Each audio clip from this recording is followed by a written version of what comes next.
नियमों पे हो रहे अत्याचार और बेईमानी को देखकर भगवान को भी तरस आ जाए, लेकिन इंसानों को बिल्कुल तरस नहीं आता है और इसीलिए भगवान को धरती पर प्रकट होना पड़ा। लेकिन क्या भगवान बचा पाएंगे और रोक पाएंगे अत्याचार को, या फिर बेईमानी जीत जाएगी? चलो देखते हैं इस मूवी में। बाप बेटी ट्रेन में सफर कर रहे होते हैं, तभी एक कंडक्टर से वो पूछते हैं तो वो बताता है कि आप रिक्शा से चले जाइए, जल्दी पहुंच जाएंगे। लेकिन रिक्शा वाला जाने से मना कर देता है और तभी वहाँ पे चोर आ जाते हैं और उनका सारा सामान लूट पाट कर चले जाते हैं। और जब वो कंप्लेन लिखाने जाते हैं तो पुलिस वाली लड़की पे ही बोल रही होती है कि तुमने ऐसे कपड़े पहने थे, तुम्हारी गलती है। और वो लोग निराशा से चले जाते हैं और लड़की की हालत बहुत खराब होती है, इसलिए उसके पापा सोना बेचने के लिए ले जा रहे थे, लेकिन अब क्या ही कर सकते हैं। अगले दिन चोरों को पकड़ा जाता है, उनसे पूछताछ करके उनका सोना निकलवाया जाता है और कुछ सोना मिल भी जाता है, लेकिन कुछ सोना कम भी होता है। तभी बूढ़ा बाप बोलता है कि इसमें से कुछ कम है और तभी पुलिस वाली मैडम आती है और बोलती है जितना मिला है ना इतना ले ले, वरना ये भी लेके चले जाएंगे चोर। तभी बेचारा बूढ़ा बाप उनको ही लेके जाने वाला होता है, तभी पुलिस वाला उसको मना कर देता है कि नहीं, आप नहीं ले जा सकते सोना, ये तो अब कोर्ट में जाएगा डायरेक्ट। तो बूढ़ा बाप बोलता है कोर्ट की क्या जरूरत। तभी वो उसको काट देता है और बोलता है जाओ कोर्ट से ले जाके सोना। और जहाँ पे बहुत भीड़ होती है, यहाँ पे होती है अपनी हीरोइन, जो कि अच्छे लोगों का केस लड़ती है और बुरे लोग का केस लड़ता है बेबी कन्नन। ये है जो कि अपने बुरे कामों में जज को भी शामिल करके रखा होता है और बुरे लोगों को वो जितवाने की पूरी कोशिश करता है। और हमेशा की तरह बुराई जीत जाती है और सच्चाई हार जाती है। और उसी कोर्ट में ये लोग भी आए हुए थे, बाप बेटी, इस उम्मीद में कि जल्दी ही सोना मिल जाएगा और मेरी बेटी की तबीयत सही हो जाएगी। तभी वो देखते हैं एक औरत को कूटते हुए मिर्ची, जो कि करप्पू भगवान पे चढ़ाने के लिए थी। और तभी उनको एक बताता है कि इनसे जो मनोकामना मांगो करप्पू भगवान पूरी करते हैं। और यहीं से अपनी मूवी होती है स्टार्ट। और फिर क्या, ये बाप बेटी का केस भी लिया था बेबी कन्नन ने, जो कि बोल रहा था कि मैं जितवा दूंगा। और इनको पता था कि इसके पास बहुत सोना है, इसलिए उसका केस बार बार लटकाए पड़े थे। आज नई तारीख पे तारीख और उनके पैसों से बिरयानी और जाने क्या क्या खाए जा रहे थे। तभी बेटी का बाप पूछता है कि सर हमारा केस कब तक सॉल्व हो जाएगा। तभी लड़की जवाब देती है जल्दी ही हो जाएगा, बस हो ही जाएगा। और वो सोचती है कि कैसे मैंने उसको पुलिस वाले को रुपए देकर केस को लटका के रखा हुआ है और बेचारी लड़की अपने बीमारी का पैसा यहाँ बर्बाद कर रही थी। और जब बेबी कन्नन पुलिस वाले को फोन करता है तो पुलिस वाले तो बड़े गंदे से बिहेव करती है, जिससे कि उसका ईगो हर्ट हो जाता है बेबी कन्नन का, और वो गुंडे लेके पहुंच जाता है पुलिस थाने में, जहां पर लड़की को पड़ जाता है भारी उससे बुरे से बात करना और उसको सोना लौटाना पड़ता है, जो कि पुलिस वाले ने छिपा के रखा होता है। और बेबी कन्नन यहाँ पे भी घपला कर जाता है, उसका सोना खा जाता है और उसको बोलता है कि थोड़े से रुपए दिए हैं जो कि इनमें बांट दो, और उसको पगला बना देता है। बेचारा बूढ़ा बाप और बेटी सोच रहे थे कि हमारा सोना जल्दी ही मिलेगा और वो बस चक्कर लगाए जा रहे थे कोर्ट के और बिरयानी खिलाए जा रहे थे और उनका बिल पे करते जा रहे थे। और बेचारी लड़की की हालत इतनी खराब थी, उसको बहुत जल्दी ऑपरेशन की जरूरत थी, लेकिन उन लोग को तो 1% की दया ही नहीं आ रही थी और यहाँ तक कि पहचानने से भी मना कर दे रहे थे। और वो बेचारे बस चक्कर पे चक्कर लगाए जा रहे थे। और यहाँ पे उनको मिला था एक एमएलए का केस, जिसमें एमएलए ने लड़की के साथ बहुत गंदा किया था, लेकिन वो बेचारी को भी केस हरवा दिया और ये लोग बस जो सच्चाई थी वो हारती जा रही थी। और ये चीज लड़की समझ चुकी थी कि वो सिर्फ पैसे ऐंठ रहे हैं, तभी वो गुस्सा करती है अपने बाप पे, जिसके बाद उसका बाप बस रोता है और क्या ही कर सकता था। अगले दिन वह अकेले जाता है कोर्ट में और उनका सोना मिलने ही वाला होता है, लेकिन जज तभी कुछ ना कुछ बहाना बना के केस को कोर्ट को क्लोज कर देते हैं। और तभी उसका पारा हाई हो जाता है उसके बाप का और वो भड़कने लगता है। तभी बेबी कन्नन को जज बुलाता है और उसको बहुत सारा डांटता है। तभी उसका बाप तो और गुस्सा करने लगता है कि तुम तो हमारा केस भड़का रहे हो, इधर उधर घुमा रहे हो। तभी उसका एक फंटर आता है और उसके बाप को एक थप्पड़ मार देता है। और इतना अन्याय और इतना सब भरा पड़ा था उसके अंदर, इसलिए वो चुपचाप जाकर बैठ जाता है। तभी उसके बगल में एक लड़का आता है और बताता है कि मैं तो यहाँ केस लड़ने आया था और यहीं भटक के रह गया। तभी वो जाता है उसका बाप और मिर्ची कूटता है और भगवान को बुलाता है, लगाता है। और इतनी शिद्दत से जब कोई बुलाता है तो भगवान को तो आना ही पड़ता है अपने भक्तों के लिए। और यहाँ पे बेबी कन्नन कर रहे थे पार्टी सबके साथ मिलके, और तभी अचानक से लाइट चली जाती है और भगवान आते हैं, प्रकट होते हैं और गुंडों की टाई फिक्स कर देते हैं। और प्यार से वो अपने हीरो को भी बेबी कन्नन को भी समझाते हैं, लेकिन बेबी कन्नन को समझ कहाँ आने वाला है, इसलिए उसको भी थोड़ी पिट्टी पिट्टी करके उल्टा लटका के समझाते हैं कि समझ जा। तभी लेकिन बेबी कन्नन को समझ नहीं आता और वो उल्टा भगवान को ही चैलेंज कर देता है कि आपकी इतनी हिम्मत है तो आप बिना पैसे के करके दिखाइए। और तभी अगले दिन करप्पू भगवान आ जाते हैं कोर्ट में केस लड़ने के लिए। लेकिन वहाँ पे केस लड़ने के लिए 4 लोग थे, लेकिन तभी जज ने बोला जब एक होगा तभी उसी को केस लड़ा जाएगा। और तभी हीरोइन और हीरो आपस में मिलते हैं और उसी बीच होता है क्या, जो एमएलए का केस लड़ रही होती है वो बोलती है कि हमारे कागज दो, लेकिन वो कागज बेबी कन्नन देता ही नहीं है और उल्टा उसको ही धमका देता है, उसके वकील को। जिसके बाद उसका वकील हाथ जोड़ के निकल लेता है कि भाई मुझे माफ़ कर, मुझे जाने दे, मुझसे गलती हो गई। और बेचारा डर से कांप उठता है। तभी वो लाल कपड़े में बांधता है उसके कागज और बोलता है जिसकी इतनी हिम्मत है उठा के दिखा दे, मैं तेरा केस दे दूंगा उसको। लेकिन कोई वकील आगे ही नहीं आता है और बेबी कन्नन फिर से उसके कागज लेता है और जीत जाता है। तभी हीरो हीरोइन आते हैं उन लोगों से बोलने कि तुम लोग पीछे हट जाओ, लेकिन वो दीदी तो मना कर देती है कि नहीं, हमें तो रुपए मिलेंगे, हम तो नहीं हटेंगे पीछे, आप ही हट जाओ। तभी हीरो को आता है गुस्सा और वो दिखाता है जादू और लड़की को अपने जादू से करता है बाहर। और तभी लड़की समझ जाती है कि ये तो भगवान है और हाथ जोड़ती है।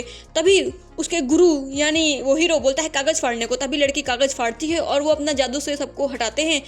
और ये सब देख लेता है बेबी कन्नन, जो कि जाता है और उससे प्रॉमिस लेता है कि तुम अपने जादू का इस्तेमाल नहीं करोगे यहाँ पे, बिना जादू के जीत के दिखाओ, हिम्मत है तो। और तभी लड़की उसको जाने के क्या विशेष मांगती है कि ऐसा हो जाए, कोई झूठ ना बोल पाए, ऐसा हो जाए, वैसा हो जाए, और बिल्कुल पगलाई पड़ी होती है उसके पीछे, अपने हीरो के पीछे। हीरोइन लड़की को समझाती है कि हम जीत जाएंगे, टेंशन मत लो। तभी लड़की बताती है कि इनसे अच्छे तो वो चोर थे जिनने सोना दे दिया और उनके अंदर तो दिल था, लेकिन इनके अंदर कुछ नहीं है, जज पुलिस वाले सब बदतमीज है। और तभी अगले दिन जब हीरो जाता है केस लड़ने के लिए, तभी अपने हीरो का एटीट्यूड जज को समझ नहीं आता और उसे सहा नहीं आता, इसलिए वो कान खुजली करने लगता है और लड़की को ही उटपटांग बोलता है कि तुमने गलत कपड़े पहने थे, तुम्हारी गलती है। जिससे कि लड़की गुस्सा होकर जज को ही सुना देती है। तो जज को तो हजम नहीं होता है, वो उसको जेल में बंद करवा देता है एक दिन के लिए। और जब वो लड़की जेल में बंद होती है तो उसकी हालत बहुत खराब हो जाती है और उसकी तबीयत इतनी खराब हो जाती है कि उसको लेकर हॉस्पिटल भागता है अपना हीरो फटाक से। और हॉस्पिटल में उसके पापा हर जगह फोन करके रुपए मांग रहे होते हैं, लेकिन रुपए का जुगाड़ नहीं हो पाता है। और लड़की कुछ रुपए का जुगाड़ करती है, लेकिन बिना सोने के काम बनेगा ही नहीं। वो लोग जज के घर जाते हैं जहाँ पर होता है बेबी कन्नन, जो अपनी चाल चलता है, और उन लोग को वो जज बात करने को भी मना कर देता है और उन लोग को निराशा सिर्फ मिलती है और कुछ नहीं। तभी अपना हीरो समझ चुका था कि कितना यहाँ पे कितना स्ट्रगल है। और अगले दिन जब अपना हीरो जाता है केस लड़ने के लिए, तभी वो जज उससे माय लॉर्ड सुनने के बाद, उसकी बेइज्जती करने के बाद उनका सोना वापस कर देता है। और जब उनका सोना मिलता है तब उसके बाप को पता चलता है कि उसकी बेटी मर चुकी है। अब वो सोना का क्या करेगा, इसीलिए वो सबके ऊपर सोना फेंकने लगता है कि अपना सोना अपने पास रखो, अब मैं सोना का क्या करूं जब मेरी बेटी ही नहीं रही। और वो सोना जाकर अपने हीरो को देता है कि ये लो, तुम ही रखो ये सोना को, अब जब मेरी बेटी नहीं रही तो मैं सोना का क्या करूं यार। और ये सब देख के तो अपने हीरो को भी रोना आता है, लेकिन बेबी कन्नन को बिल्कुल नहीं आता है, वो तो अपने एटीट्यूड ही झाड़ते रहता है हर जगह। और जब अपना हीरो रात में बहुत सैड दुखी मन से बैठा होता है और फिर से वही लोग लाल कपड़े में बांध के उसके कागज फेंकते हैं जो एमएलए वाली केस था उसके, और बोलते हैं जिसकी इतनी हिम्मत है उठा के दिखा दे।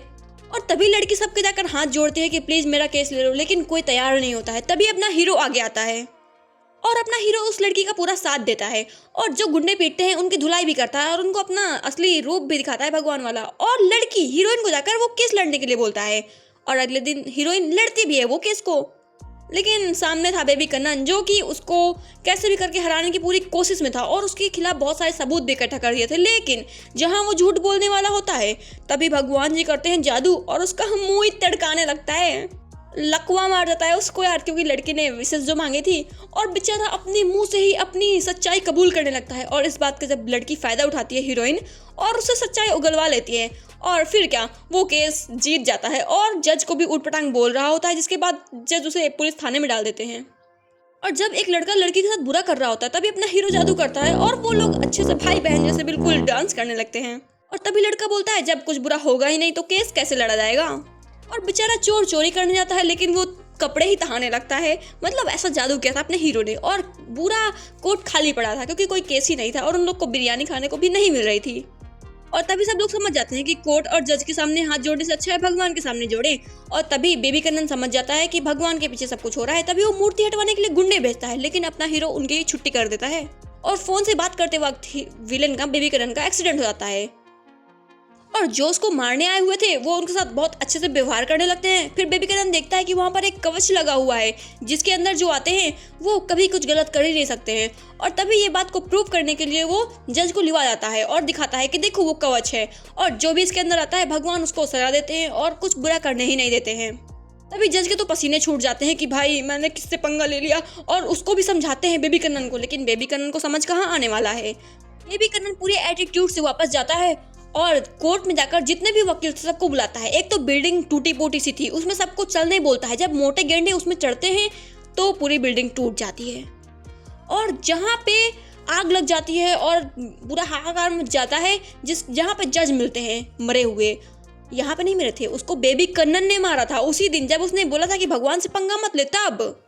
और वो प्रेस बुला के बोलते हैं कि हमको एक नया कोर्ट चाहिए। जब उनकी मांग सुन ली जाती है कि उनको एक नया कोर्ट मिल जाता है जहाँ पे भगवान ही नहीं होते हैं वहाँ पर। और ये चाय वाला इसको अपना नाम मिल जाता है और बहुत खुश होता है कि ये देखो मेरा नाम।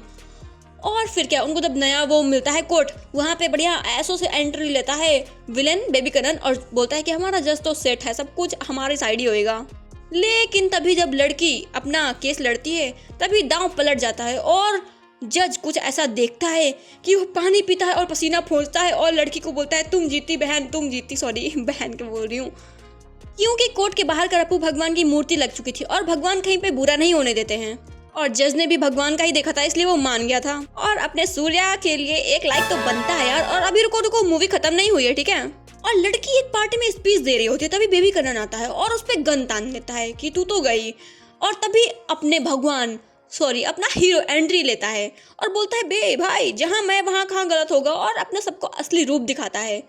उसके बाद तो कोर्ट में कहीं गलत होने ही नहीं वाला था। और तभी लड़की एक जगह बिरयानी खा रही होती है तभी देखती है उसी लड़की को कि वो लड़की जिंदा है, वो मरी ही नहीं थी।